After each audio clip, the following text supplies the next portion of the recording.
This is my second video about Fujifilm's last color negative films. In a previous video, I told you all about Superior Premium 400, and this time we're going to talk about this beautiful film stock, Fujicolor 100. I'll tell you about its history, what it's like to shoot. I'm going to show you loads of example photos that I shot in Japan and also a few here in Australia, and I'll also tell you where you can find this film and how much you should expect to pay. Now, to talk about the history of this film, we also have to talk about the history of some other Fujifilm color negative films. So in 1998, Fujifilm introduced the Superior line. They replaced the Super G Plus films. But the Japanese giant continued to offer some budget options for color negative shooters. The budget options included Fujicolor C200, although this was updated to a super fine grain technology in 2017. It also included the Fuji Industrial 100 and 400 films. And when Superior 100 was discontinued around 2007, they introduced the Japan-only Fujicolor 100. Now, I don't know exactly when Fujicolor 100 was launched, but I did a little bit of research with the Internet Wayback Machine. Now, in October 2007, Superior 100 was still listed on Fujifilm's Japanese website, but by the next time the page was indexed in December 2008, it was gone and Fujicolor 100 was there instead. So let's hear about what Fujifilm have to say about this beautiful film stock. Fujicolor 100 has natural color reproduction, perfect for daytime and outdoor shooting. The reproduction range from highlights to shadows has been expanded, matching with the excellent grainness unique to ISO 100 film. It reproduces natural, well-contoured skin tones. Right, let's get stuck in and have a look at some of the images that I shot in Japan with this beautiful film stock. So I've actually shot this in Japan 3 years in a row. So we're going to go back to 2023. So this was a little solo trip to Japan to check out all of the beautiful autumn leaves. And I'm shooting this roll of Fujicolor 100 on my Contax G1, mostly with the 45mm planar lens, an awesome combination. I really love it.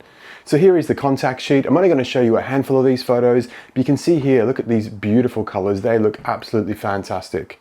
So the first image here is of Kyoto Tower. I actually flew into Tokyo. The next day I got a Shinkansen bullet train from Tokyo down to Kyoto, arrived at Kyoto first thing in the morning, come out of the station. I took these couple of photos here with the Contax G1, really love them. From Kyoto Tower, I went around the corner to a really nice coffee shop called Kurizu. They do an awesome flat white, fantastic, beautiful flavors. And on the way there was just like a little shrine in the street. And on this shrine, there was a cat. And here he is here. He sort of sat there while I took his photo. Really liked that shot. Also in Kyoto, I went out to Arashiyama, I went on the romantic train, and I also went to this beautiful gallery called Yuzai-Tei Gallery near the river. There's all these sort of rooms you go into, and there's tables with these sort of black shiny surfaces, and you can capture these sort of reflections of the beautiful foliage outside. So I really like that image there of Yuzai-Tei. Then after a couple of days in Kyoto, I went up to beautiful Takayama. I love Takayama, and all of these images were shot there. So at one of the morning markets, I shot these images of these apples. Really love this. Look at the crate there and those beautiful reds. And yeah, every time I'm in Takayama, I've only been to Takayama twice, but every time I'm there, I see the same little old lady selling apples. So these are her apples, and yeah, really love this shot. Also at the morning markets was this beautiful dog, and he was just sitting down waiting for his owner to stop chatting. The next few are of the gorgeous autumn leaves, or fall colors, I guess you'd say if you're in North America. Where I live in Brisbane, we don't really get this, so this is a real treat to me. Look at all these beautiful red sort of maple leaves. They look absolutely fantastic here. Walking around Japanese towns, I love taking images of people's doorstep gardens and their little garages and stuff like that. And here's just like a little outdoor area of someone's house, and you've got a hose there and some plants. I went up to the hills in Takayama to see more of these beautiful leaves, and yeah, the steps leading up had these beautiful yellows and reds. I really like that image. And then at the top there's just more of these beautiful leaves. So I grabbed a handful of these leaves at the top and I threw them up in the air, and I was being a bit of a silly goose because yeah, we don't really get this in Brisbane. Also in Takayama, I shot this image of these bottles here. I think these are sake bottles because there's a couple of sake breweries in Takayama. So I really like the shadows and the light here and those beautiful yellow of the crates. And the last image is a famous train spotter's haunt in Tokyo, where there's a tunnel there with the subway and you get some other trains in the background. Yeah, really cool spot, really enjoyed taking some photos there. The next lot of photos were taken in September 2024 when I went on a boys trip with my son. I shot these on the Contax T3, so we're keeping the Contax theme here with all of these photos. And so let's have a look at the Contax sheet for this one. Again, the colors look outstanding. Bit of a different sort of light situation because we're in sort of late summer, but yeah, really beautiful, bold, bright colors. Really love this film. So I'll show you some of these. This is probably arguably one of my favorite photos I've taken in Japan. It's just some fire sort of buckets. I think if there was a fire, maybe they use these to put the fire out, but there's just like a stack of them here against this building and these beautiful Fuji reds and greens. And yeah, really love this image, even though it's of something so mundane and ordinary. Just absolutely love it. Now, both the fire buckets and also this next shot were taken in Kanazawa in the north of Japan. And yeah, really love this building. I've no idea where it is, but just the beautiful afternoon light here in the Samurai district and these beautiful sort of soft blues and whites. Again, we're in Kanazawa and there's just 3 images here of this beautiful mint colored taxi. I love Japanese taxis and especially these Toyota Crowns. They are beautiful and every time I see one, I've got to try and take some photos. So there was no one here. It was early in the morning and I just went to town and took these photos with the Contax T3. Now we're later in the trip, we're in Kamakura, and of course this is the great Buddha of Kamakura. Quite an arresting sight when you enter the temple and you come around the corner and there Buddha is. It's quite incredible. And I always try and get there first thing in the morning, so I have Buddha to myself for about 30 seconds before everyone else sort of piles in. Really love this shot here. This next one was after my son and I did a little day trip to Enoshima, and yeah, we saw Mount Fuji with these beautiful colors on the beach here. Really loved that. And the last 4 images are in Kamakura. Had this little place here by a hotel court and it just says motor pool. I've become sort of like borderline obsessed with this place. I took loads of photos on different cameras. So here is my one on Fujicolor 100 with the Contax T3. The next one is part of the motor pool, little building with some brooms. The next one is a famous sort of torii gate in Kamakura, which is really nice. Very busy crossing. They actually have a couple of guys sort of telling people to get off the road because people are idiots and they go on the road and obviously the cars need to get by. And the last image is just some lotus leaves, I guess you'd say, are they? I think they're lotus kind of leaves. Yeah, in a pond here near one of the shrines and temples in Kamakura. Okay, now it's time for my 2025 roll. Now this time I don't have a contact sheet. I don't know what happened with the lab. Why didn't I get a contact sheet? No idea, but let's get stuck in. Here is another taxi. I love this. This is in Onomichi. Early one morning, I took a little ferry to this island and there's just like a taxi there. Really love that. The next one here is at one of the beautiful temples in Onomichi, in the hills of Onomichi. This one's quite a famous one. Can't remember the name. I'll pop it up on the screen here. But you have these beautiful sort of little bells that sort of tinkled in the breeze. A really nice image there. As you can see here, it's a fine sunny day, but very sort of hazy conditions. And so the sky isn't really blue here. But you can see the cable car here coming up over the hills and the town of Onomichi below it. Next couple are images again of the temple here on the Contax G1, these images. Yeah, really like these kind of Emma wish plaque things here, and there's some nice heart ones here. Another one of the cable car here. I had to sort of wait as the cable car come up and I snapped this photo. The next one is of the town of Onomichi here from the cable car. I've got my Contax G1 hanging out the cable car, hoping I don't drop it because that thing would kill someone if I dropped it. And then the next one here is the temple that I was at taking those photos, but from the cable car, you get a really good view as you sort of glide over it.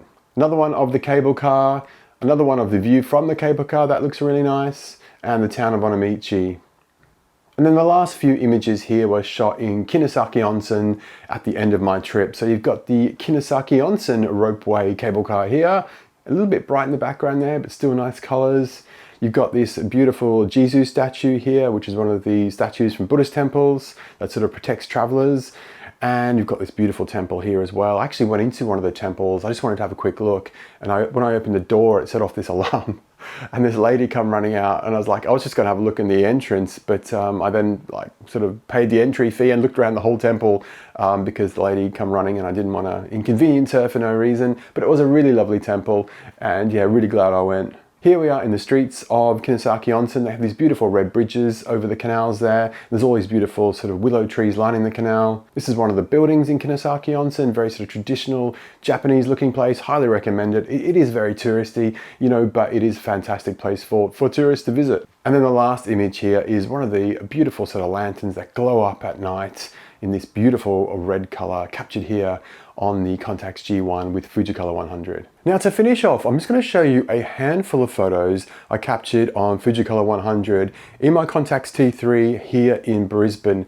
Now Australian light is just a little bit different to Japanese light, and I just feel like the colors are even stronger and more vivid and more bright here in Queensland. So let's take a look.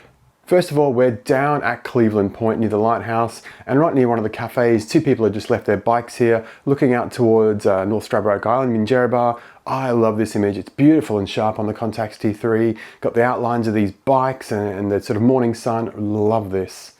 The next one is like an abandoned sort of house, I think it's abandoned anyway, out near the airport in Brisbane. Beautiful sort of blue colors, and you've got this sort of hose reel and this kind of window sort of propped up against the house. Love that. The next one is an image I featured in my Speed 400 video about that AGFA surveillance film. And yeah, this one here is captured on Fujicolor 100 with the Contax T3. It looks fantastic. The next one is just some leaves, looking at those beautiful Fuji greens. Now we're out at Wynnum at a place that I've photographed quite a few times, and it's actually changed now. It's not actually Manson Framers anymore. I think it's like a jiu-jitsu place or something. But this is really nice. Look at that old building there and the beautiful blue sky behind it. And the final few images are back in Cleveland. You've got an image here of the Grandview Hotel, a shot looking out towards Moreton Bay again, and a couple of images of an old garage here with this beautiful old car. So there you go. What did you think of the photos? I would love to know. Please give this video a thumbs up, leave a comment below, and let me know what you think of Fujicolor 100. Now, if you are going to Japan, I'll give you the same advice I told you in my Superior Premium 400 video. Of course, hit up all the big chain stores like Kitamura and Yodobashi and Bic, but also seek out those little mom and pop stores, little camera stores where you can usually find this film quite easily. Now, I was paying around 1680 yen for this film in Japan. Now that's around $11.30 US. So this is a really good buy. This is a great film at a good price. So if you are in Japan, I would suggest you snap up a few rolls of this if you can. I mean, I leave some for everybody else, of course. Don't take up the entire nation's supply, but certainly grab a few rolls because you're in for a treat. This is a great film stock. Now, if you're not going to Japan anytime soon, have a look at your local film retailers and see if they have any imports of this film. Although you're probably going to expect to pay around double, probably around 22 US dollars a roll. I think this is a really good stock, so if you want to have a treat sometime, I would definitely recommend picking up a roll, even around the 20 US dollar mark. Now, when we talk about Fujifilm film stocks, there's all these unanswered questions lingering in the air. So in my last Superior Premium 400 video, I spoke about, are Fujifilm actually still manufacturing film, or is this coming from the legendary Fujifilm freezer? I'm not going to talk about that in this video, but I will talk about this stock. Is it related to another film stock? So a lot of people have said online that Fujicolor 100 is the same stock as Fuji Industrial. There was this comment here from Reddit where someone is adamant that yes, this is the same stock. I had a look at the roll of Fuji Industrial that I shot. It was expired by a few years. I shot it at box speed, but still it did look more pastel-y and not as vibrant and rich as the images I've showed you here on Fujicolor 100. So I wasn't actually sure. During a recent Instagram live, I asked Japan camera hunter Bellamy Hunt, do you think that Fujicolor 100 and Fuji Industrial are the same stock? And he said, I don't think they are. So look, the jury's out. No one really seems to know definitively, as is the way with Fujifilm. They don't really go out of their way to explain their business decisions to any of us mere mortals. So for now, no one really knows.